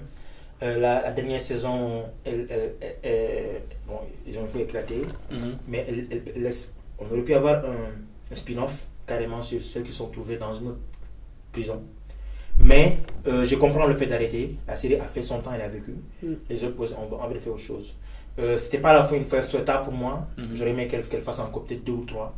Et qu'ils aient toutes. 2 ou 3 quoi? Saison. Bon, disons une saison de conclusion. Mais celle-là peut faire office de conclusion. J'ai mes personnages préférés n'ont pas eu la fin que j'espérais. C'est là où peut-être je dis que voilà, j'ai du mal pour elle. Et donc pour moi c'est un peu doux, amer, mais quand même c'est le genre de doux, amer qui laisse une bonne impression. Qui reste réaliste quoi. Ouais, qui reste réaliste. Je finis donc c'est pas grave. C'est pas grave quoi, c'était bien quand même. D'accord. Bon, moi je suis pas allé au bout. Je me suis arrêté à la saison 5. J'ai adoré les 4 premières saisons, surtout la saison 2. Mais à la saison 5, ça a commencé à me lasser un peu. Voilà, c'est ça le problème. Finalement, dernière question. Quel détenu de culte vous a le plus marqué? Ouais, Crazy Eyes. Hein. Pour tout ce que j'ai dit tout à l'heure là, c'est. Ok, femme. Mais moi, pareil, c'est ça. C'est une interprétation sortie de Don César. Je ne sais pas où. Elle a raconté plusieurs fois, mais comment elle est parvenue à réduire le rôle jusqu'à. Parce que c'était jamais juste du physique ou des jeux, mais c'était même dans le dialogue, dans le changement de ton, dans l'expression. Il y avait toujours un truc qui faisait, et même dans la foule, à un moment, elle fait ça et elle te donne un raisonnement logique où tu dis, ah, mais elle n'est pas folle en fait. C'est juste qu'il faut prendre son temps avec elle pour lui expliquer les choses et tout de suite, tout le monde qu'elle a compris. Donc, cet aspect-là était vraiment. Ouais. Voilà, ça a été réussi par l'actrice. Non, oui, ça c'est vraiment réussi. Red aussi. Red aussi a été.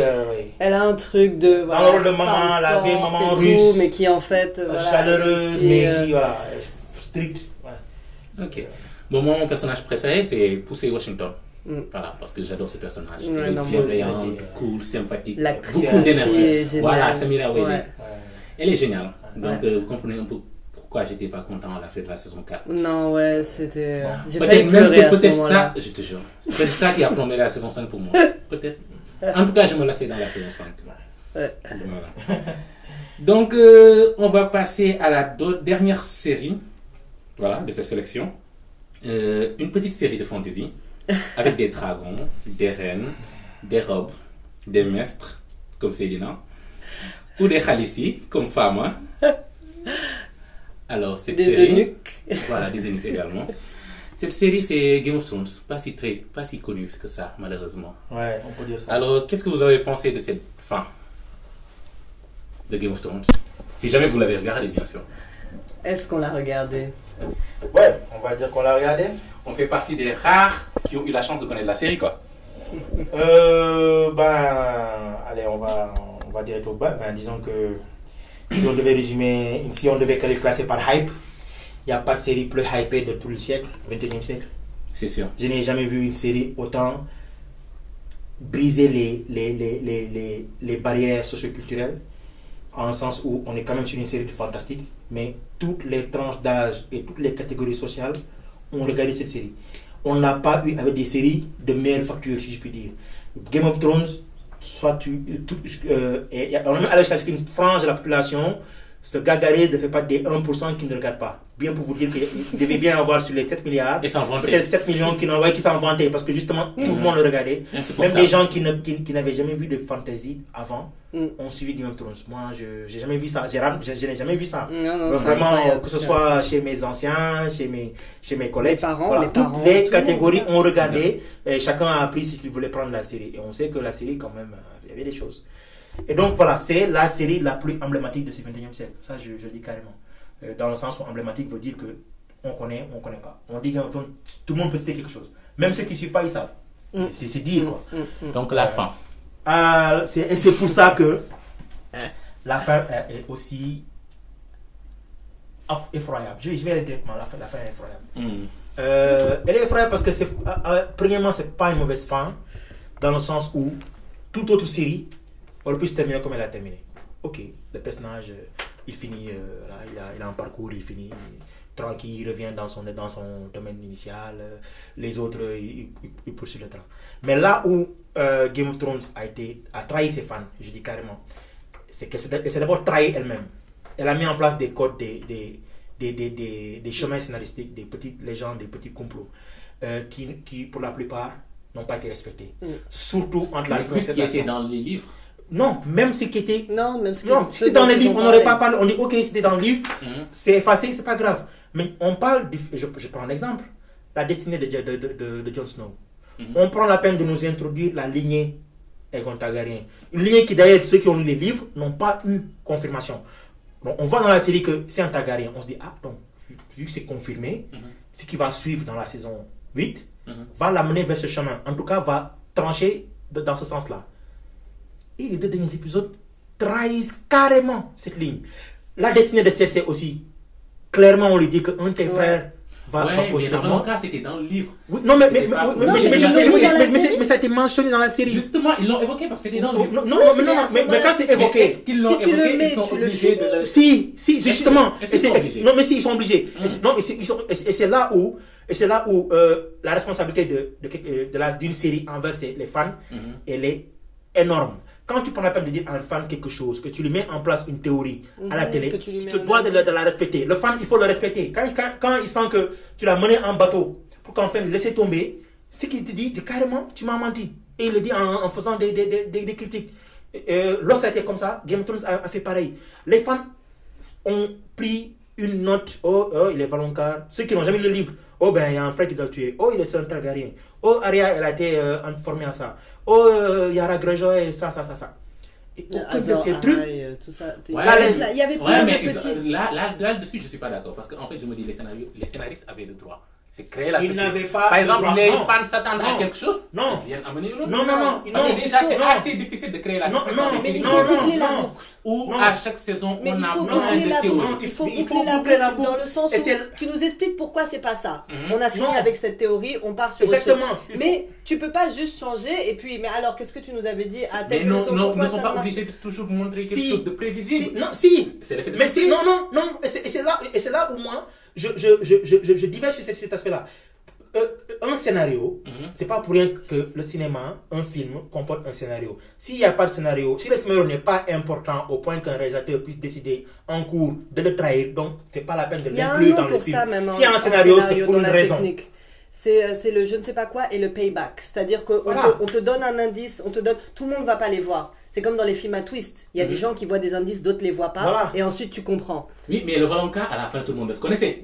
Non, tu ne le connaissais pas. Non. Si, on en a beaucoup parlé. Non, mais c'est qui? Tous les fans lisent les théories. Non, mais justement, le Valonqar, la définition du Valonqar, c'est que c'est le frère qui allait la tuer, elle. Et elle a toujours cru que c'était Tyrion. Et le pire, c'est qu'on est dans du fantastique, dans Voilà, la fantasy, donc et- ça marche les prophéties. Oui, mais ça lit pas les scénaristes. Mais si, ça les lit. Non, Si, pas ça les forcément. lit. Non, Pas un scénariste, À contrairement à ce partir du qu'on moment croit. où ils l'avaient mis, normalement, ils auraient dû soit trouver une solution pour éliminer cette théorie et que nous on comprenne que ok, c'est pas ça parce que ça ou ça. Mais Mais n'est-ce tu pas, peux c'était- pas juste balayer et puis bon, c'est ça finalement. Mais c'était une voyante qui l'avait dit, qui Oui. l'avait prédit. Et Oui. cette voyante Et donc- a eu raison sur tout ce qu'elle lui a dit oui. jusqu'à cette étape. Justement. Ton mari aura tant Après, d'enfants, je me suis dit peut-être que Peut-être elle peut Avant avoir que les raison sur pierres les tombent. deux et pas les trois. peut-être Non. qu'il l'a tué Non. avant que les pierres tombent. Non, justement non. C'est pas ça. Moi, Et je je suis suis désolé. restée- Bon, Mon moi, explication. comme vous, j'ai été déçu par la fin de Cersei. J'ai pas du tout aimé. J'étais Non, moi, déçu Cersei, par ça la fin m'allait de la très série. bien, ça Voilà, m'allait très mais bien. là, faut. Moi j'avais faut juste quand peur même- qu'elle ne meure pas. Mais elle est morte. Moi, je voulais donc qu'elle c'est meure bon. d'atroces souffrances. Moi, Mais à là, ça, cette c'est scène-là, soit, si on parle de la scène en question, Jamie, c'est lui qui la poignarde parce qu'elle refuse de temps en temps, soit c'est Tyrion qui le fait. Mais la fin en question, et c'est là où il y a un problème. Parce que, comme Et le ils femme auraient l'a pu le dit, faire. ils peuvent changer. Ils peuvent Ils auraient changer. pu le faire. Ils peuvent annuler cette histoire de Valonqar. Mais qui ne nous offre pas une fin qui est sortie de nulle part. Le personnage de Cersei, dans son déroulement, n'a pas le droit de mourir comme elle est morte. Le personnage de Aegon, de Jon Snow, dans, Ouais, mais là, dans c'est- son développement, ce sont les ne fans peut qui pas- parlent. C'est le fan Non, qui non, parle mais là. parce que Non, le dans fan, l'histoire non, parce aussi. que le fan, il ingurgite un scénario. Le fan, il a des attentes qui sont légitimes. Parce qu'il faut le fan aussi. Justement, mais les attentes, est-ce que ça correspond forcément à la vision de ces scénaristes-là? Elle doit correspondre C'est ça. parce que le scénariste, il travaille pour le fan. Le fan est le client Oui, du mais le scénariste. scénariste a une certaine vision. Non, et Il a le une scénariste vision, a pris une œuvre D'accord. existante. En Il y plus- avait des fans déjà. Oui, mais sa vision peut être différente. Et également, pour Game of Thrones, on s'imaginait mal une fin qui puisse plaire à Non, tous les non, fans. aucune ça, fin c'était n'aurait pas pu plaire à possible. tout le monde, Voilà. c'est impossible. Aucune fin ne peut plaire à tout le monde. Mais ils ont Même la rush meilleure le série truc. au monde a une fin que certains diront ouais, j'aurais voulu qu'il suive. Mais je veux dire que Non, c'était dans c'était l'absolu, dans l'absolu, et là peut-être des spécialistes du cinéma pourront mieux le dire que moi. Dans l'absolu, dans la composition d'une œuvre, il y a des jalons à respecter parce qu'il ne faut pas oublier que toi l'artiste, tu peux effectivement tenter de dire je vais faire briser les cordes et faire ça. N'oublie pas que ton œuvre a un public et que ce public il ingurgite ce que tu fais, mais qu'à un moment s'il est sollicité à un niveau psychologique, à un niveau de réflexion, il s'attend à ce que cet investissement soit récompensé. Si on est dans le fantastique et qu'on fait du n'importe quoi, on reste dans n'importe quoi depuis le début. On ne peut pas commencer à faire de Game of Thrones une série qui n'est pas fantastique mais qui est politico-fantastique avec des personnages très profonds, développés, qui ont des philosophies et des chemins bien définis qui peuvent évoluer, certes, parce que Jon Snow il évolue. Piètrement. Mais certes, il évolue. Ouais. Il évolue, il passe de Bon, je bâtard. ne vais pas dire piètrement dans le développement, voilà. c'est plutôt l'acteur. D'accord. Voilà, c'est pas son Mais le personnage, D'accord. il passe de bâtard à chef de Lord Commander, à héritier de quelque chose. Il évolue. Le personnage, le fan, il regarde, il dit, ok, il parle de ça. J'aurais aimé que, mais il parle de ça. Donc, il s'attend à ce qu'il y ait une fin, pas la meilleure, mais une fin logique. Et ça, on nous l'exige dans tous les autres corps de métier. Et au cinéma, pour moi, c'est une règle. Et je sais qu'il y a des réalisateurs qui ne respectent pas ça. Il y a des acteurs qui sont adeptes de la fin, qui sortent nulle part. Et d'autant plus que les deux showrunners sont... En fait, on sent qu'ils en avaient marre. Parce Voilà. qu'ils ont été pris pour tourner la nouvelle trilogie de Et Star Wars. le simple fait de sentir ça, c'est grave de la part d'un fan. Un fan, à la base, il est profane. Évidemment, il y en a qui sont beaucoup plus avertis que d'autres. Mais le fan de base, il est là pour la sensation. Et donc, il est là pour la sensation. Au départ, il est là pour le dragon et tout. À un moment, il comprend que c'est plus profond que ça. Il y a quand même des trucs derrière. Il y a des lignes qui vont être mises en place sur lesquelles lui doit se baser pour... Après, donc, lui, il se met à dire, je vais faire ça. Il est investi. Il n'est pas investi au niveau émotionnel, il est investi au niveau psychologique aussi. Intellectuel. Intellectuel, voilà. Mais il y a des faits plus énervants que qui la ont fin de développé des Cersei. théories. Par exemple, la fin de Daenerys. La fin... Moi, Celui la qui fin- se retrouve non, au trône à non, la fin. Non, Ouais, non, mais non, c'est un ensemble. Waouh. Juste, on s'est arrêté à Cersei. Moi, c'est l'ensemble. C'est Cersei, plus Jon, plus Daenerys, plus le trône de fer, plus Bran, plus tel. Plus le dragon. Bran, Ça, tuez-moi et ce gosse, s'il vous plaît. Plus, c'est tout Pourquoi ça. Et- Bran. Non. Non, Mais Bran n'a rien fait. mais juste, Il il n'a n'a rien rien à faire là. Oui, mais il a rien fait de mal, le pauvre, ça lui tombe dessus. Il n'a rien à Ça faire ne tombe là. pas dessus parce qu'à la fin, il y a une scène où il dit, genre, il savait ce qu'il attendait, il savait que ça allait se passer ainsi. Ouais, Il a mais- rien fait. Oui, mais parce qu'à un moment, peut-être s'il avait fait, ça aurait fait un effet papillon qui aurait fait autre chose, on ne sait pas, tu peux pas... On aurait tout le temps- préféré. Non, mais tant que le roi de la nuit est mort, c'était ça le principal problème de toute l'humanité de Game of Thrones. Et le roi de la nuit, on n'a pas. Non, oui, non, ça On le aussi. fait, Winter is coming, Winter is coming, Winter is coming. Même. Ah, non, Tout ça, Winter tout is dead. Et c'est là, et je vous dis que c'est là où vraiment une œuvre doit interroger. Parce que, encore une fois, l'émission, comme la réception de l'œuvre, est sujette à des interprétations personnelles. On aime ou on n'aime pas généralement. On aime à moitié. Donc il faut même se poser des questions. Que ça soit, que la majeure partie des fans, qu'ils soient avertis ou pas, constatent que dans l'œuvre, il y a quelque chose qui ne marche pas. Ils le ressentent. C'est même pas au niveau intellectuel, c'est au niveau du ressenti. Ah non. Moi j'ai donné la série. Moi j'ai donné la série à des collègues. Parce que moi j'ai lu les livres. Donc moi je peux dire que peut-être je peux baser ma déception sur des repères. Mais j'ai des collègues qui ne regardaient jamais de série avant Game of Thrones. Mais même eux te disent qu'il y a un truc qui ne va pas avec la fin. J'estime qu'ils ont fait ça. Ils ne peuvent pas le dire en des termes de Valanka, parce qu'ils n'ont pas retenu, ils regardaient pour le plaisir. Mais même dans le plaisir de regarder, il y a un truc ils se sont sentis trahis. La fin était anticlimatique. À tout niveau. En fait, alors là, je suis d'accord. Même le décès de Daenerys, c'était ridicule. Moi, personnellement, je pense que... Cette scène qui devait être forte, la mise en scène était tellement plate. Le décès de à la lumière. C'est que, en fait, la fin, moi, personnellement... Je suis pas aussi dégoûtée que la majorité des gens, que vous peut-être. C'est que ils nous ont pas préparés. Si cette fin était arrivée au bout de 4-5 épisodes où on nous a préparé à ça, que petit à petit on rend Daenerys antipathique, que on explique certaines théories qui avaient débuté, qui n'ont pas fini, on aurait accepté parce qu'on nous l'aurait préparé. Mais c'est que en 2 épisodes, de 1 heure certes, mais 2 épisodes, tout est transformé, tout change, tout s'écroule et c'est comme l'image du cheval. Il y a une image qui tourne sur le net là d'un cheval super bien dessiné au début et puis à la fin c'est ça. C'est exactement ça. Mais tu te dis mais c'est qu'est-ce qui s'est passé? C'est dommage. On a l'impression qu'ils étaient assis dans leur bureau et qu'ils se sont dit bon on en a marre, on tue Daenerys, on fait ça. Tant pis, de toute façon c'est de la fantaisie, on peut y croire. Et encore si c'était limité là, on tue Daenerys. Après les Dothraki et les Immaculés décident de prendre deux peuples sauvages, décident de prendre Jon Snow et le mettre en prison. D'accord. Pendant qu'on y est. Pourquoi ne pas créer la démocratie? Et après, on prend Jon Snow, on dit retourne chez toi. L'autre il dit je retourne chez moi. L'autre il devient roi. L'autre il devient conseiller. On est dans quoi? S'il fallait faire ça, qu'on ne nous parle pas de Jon Snow Targaryen, qu'on ne nous parle pas de Daenerys cela, qu'on laisse la série dérouler son cours. Là, ok, là tu peux acheter la surprise. Mais encore une fois, des fois je me dis peut-être que je suis exigeant. Je sais que tu sais que moi je regarde un peu tout. Je n'ai pas d'exigence particulière dans une œuvre. Mais j'estime que quand l'œuvre prend la peine de mettre en place un mythos, ce que moi j'appelle le mythos, c'est les éléments d'une série qui servent de jalon. Il faut le scénariste après il s'engage à respecter ces mythos. Et je sais que c'est dur parce que beaucoup de scénaristes ont échoué. Et là, je vais citer Lost, je vais citer X-Files, je vais citer beaucoup de séries mythiques, fantastiques, qui ont mis en place des trucs que la plupart n'ont pas pu respecter. Parce qu'ils ne savaient plus où mener cette histoire-là. Mais en général, ça, c'est des très longues séries où les scénaristes changent. Donc, il peut y avoir des excuses. Mais là, eux, ils n'ont pas d'excuses. Parce que c'est eux qui écrivent depuis le début, qu'il y a un vrai écrivain derrière qui est fort et qui savait, il a dû leur donner des petites pistes. Eux, ils savaient certaines choses que nous, on ne savait pas. Ouais, mais même l'écrivain, apparemment, il a été écarté. Pourquoi il n'a pas réagi? Ben, il a été écarté. À un moment, l'œuvre n'était plus son œuvre. Oui, mais... Il a été écarté de la réalisation. Moi, je me dis, depuis que la série s'est distinguée des livres, c'est démarqué des livres, il a commencé à avoir des... Mais de toute façon, c'est depuis longtemps que ça s'est démarqué des livres. Ouais, depuis la saison 5, je pense. Ouais, ça c'est...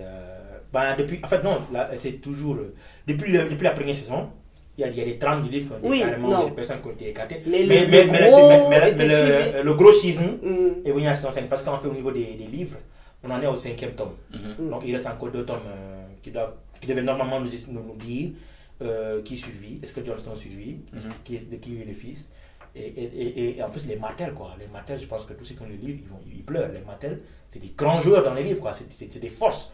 Là, ils ont été expédiés en... Oui, on les a pas respectés. Bon, c'est pas grave. Là, je me rappelle, j'ai crié, mais j'ai accepté. J'ai dit, ok, pour des raisons de temps et de continuité, on offre les Martels, on offre Stannis, qui est aussi un point important.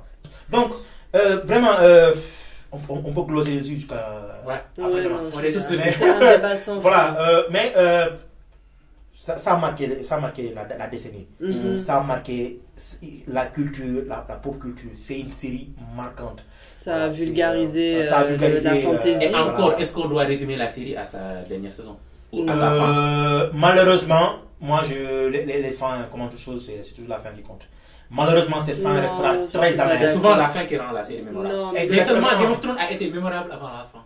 le Oui, voyage. mais cette fin va rester. Ouais. C'est le voyage. Oui, mais Puisque la les gens ne se destination- rappellent, mais les gens ne se rappelleront pas toujours c'est la fin. Non, si, Moi, on se moi, rappellera. moi, personnellement, Mhm. dans la foulée, j'ai décidé de ne plus suivre la série. J'ai effacé tout ce que j'avais. J'ai gardé là. Je ne me Ah, il faut regarder les 4 Je suivais premières saisons. certains extraits, mais je ne le ferai pas maintenant. Par contre, j'ai d'autres séries dont j'ai une fin extrêmement. dont je ne me rappelle plus du milieu, mais dont je me rappelle de la fin. La fin. Mais jusqu'à présent, je vagabonde pour les regarder. Voilà, en fait, la fin, c'est l'impression finale. C'est ce que tu retiens. C'est en académie, à l'école, c'est la conclusion. Il ne faut pas la bâcler, la conclusion. Elle est importante. Elle est importante. Mhm. Donc, tu la bâcles, tu as de fortes chances que les gens te disent ta série est nulle, alors qu'ils étaient les premiers à crier quand le dragon est tombé de. Voilà. C'est le paradoxe. Donc, mieux vaut mieux finir ces séries que mieux les commencer. Femme, hein. Moi, je suis pas d'accord. Même si je suis déçu, je suis très déçu de la fin de Game of Thrones. Bon, moi, comme je l'ai dit, je suis déçu dès qu'une série que j'aime beaucoup est finie, parce qu'elle est finie. Donc déjà, je suis triste de toute façon. Je trouve, comme on a dit, que ça a été un petit peu bâclé, un petit peu accéléré. Mais je comprends d'une certaine manière et je suis contente du voyage. C'est-à-dire qu'il y a plein de, voilà, il y a plein d'épisodes qui sont géniaux. Moi, je ne regarde jamais des épisodes de séries que j'ai déjà vus. Je ne regarde jamais d'épisodes ni de saisons. Mais je sais que j'ai dans ma tête plein d'images de Game of Thrones que je vais retenir, qui me font plaisir. Et j'ai été contente du voyage, quoi. Je remercie quand même les scénaristes. Et pour les vrais fans et les gens qui ont vraiment envie, de savoir c'est quoi la vraie histoire, c'est quoi la fin, il faut lire les livres. Ouais. C'est toujours mieux de lire les livres. Ouais, moi j'incite les gens vraiment, ceux qui voudraient se soigner un peu, si je puis dire, considérez ce que vous avez vu comme une bonne aventure. Et je vous invite à aller lire les livres. Les livres sont intéressants. Ils vous offrent une autre version qui va compléter ce que peut-être vous aidera à comprendre un peu mieux. Tant mieux pour vous à ce moment-là. Et il y a même plus en match de livres, il y a des encyclopédies sur l'environnement de Game of Thrones qui sont très intéressants. Et il y a des spin-offs et puis il y a des spin-offs à venir. Donc moi je me tâte encore. Oui, c'est ce que j'allais Je dire. me tâte encore. C'est la vache à lait. Mais On va pas l'abandonner. bien sûr que je sais que je vais. Tu vas regarder. Je vais jeter un œil, mais. Tu vas regarder. On Voilà. va tous regarder. Voilà, bon, Ouais, c'est sûr. bref, c'est. En tout cas, intéressant. Donc, gageons d'ici quelques mois ou quelques années, cette fin sera analysée et perçue avec beaucoup plus de nuances. Voilà. Sinon, pour clore cette deuxième partie, puisque une fin de série est toujours un exercice difficile, voilà, on l'a déjà vu, ou même parfois suicidaire, clin d'œil à Lost. Voilà, si je vous demandais aujourd'hui de me nommer une ou deux excellentes finales de série, ce seraient lesquelles? On va commencer par Céline. Célina? Je dis un nom. Non, si tu veux. Felina Felina de Breaking Bad. de Breaking Bad. Ouais. Felina. D'ailleurs, qui, j'avais pas si à l'époque, veut dire finale quand tu. C'est quoi le qui encore? Et puis c'est une. Si tu tournes les mots, quoi. Oui, c'est une formule. Ouais. Felina, c'est une formule qui apparemment est la formule de méthamphétamine. Méthamphétamine, voilà. Oui. Mais le personnage de Walter White est tellement fascinant que la fin, quand il se présente devant sa femme et qu'il commence Spoilers. Non, mais là par contre. De toute façon, on peut non, spoiler. Ça là, fait quoi? Ça fait plus de 5 ans qu'elle est terminée. Même 7 ans? Voilà, qu'elle est terminée. Si vous n'avez pas suivi, là, vous ne suivrez plus C'est jamais. votre faute. Donc, c'est comme ceux qui ne savent pas que Nesta Et moi? Je suis désolé. Ça, il faut savoir. À un moment, je suis désolé. Vous ne savez pas que Don Corleone est mort dans le parrain 1. Ça, c'est votre faute. Ça fait 45 ans que vous devez le savoir. Franchement. Donc, quand enfin il la voit sa femme, qu'il l'a fait pour lui, moi je me rappelle que à ce moment-là, j'ai eu le souffle coupé. Parce que jamais j'ai vu un personnage admettre à haute voix ce que le fan pressent depuis le début. Donc moi, c'est vraiment la série, c'est la fin de série que vraiment j'estime parfaite pour cette décennie aussi. Il y en a eu d'autres, certainement des époques, mais vraiment Breaking Bad est la fin. Walter White, c'est l'homme, quoi. C'est l'homme dans ses vices, quoi. Voilà, on va conclure. On a réservé toute une partie à Breaking Bad. Alors, femme, fin de saison. Mais moi, comme je disais tout à l'heure, peu importe la série, j'aime pas les finales de série parce que ça Il y en a pas annonce une que la particulière que tu as marqué? Fargo. Fargo. Ouais. Fargo, c'est une série que j'ai trouvée Et encore, il se peut qu'il y ait une autre géniale. saison. Ah ouais? Mhm. Mais Apparemment. c'est une série anthologie, donc chaque Chaque saison, saison, voilà. voilà, Mais la une nouvelle première histoire. saison. Mais j'ai regardé la moitié Au de la saison contraire, 2. c'est pas descendo. La saison 2 est La saison encore 2 plus est bien. géniale. Ah ouais? La saison 2 est bien. La saison Non, 3 est géniale. La saison 3, non. Moi, j'ai trouvé toutes les 3 saisons. Non, moi la géniales. première saison, mais après les autres. Moi, mon final, l'un de mes finales préférés, parce que celle qui me vient le plus, le premier en tête, c'est plutôt l'autre là, comment elle s'appelle? 6 Feet Under. Voilà, une série que j'adore. Tout y est, on voit les personnages plus vieux, ce qu'ils sont devenus, avec une chanson géniale. Voilà, une fin qui fait pleurer et qui est géniale, qui résume très bien la série. Six Feet Under. Alors, je pense qu'on a fait le tour. Voilà, merci beaucoup Célina. Ouais, merci à vous. Fama. Merci à toi. Voilà, c'est la fin de ce Bon. premier épisode de votre podcast Acrociné. Alors, vous pouvez nous retrouver sur Apple Podcast, YouTube. On verra. Et bien sûr, on vous donne rendez-vous à bientôt, Inch'Allah. Allez, bonsoir. Bye bye. Ciao.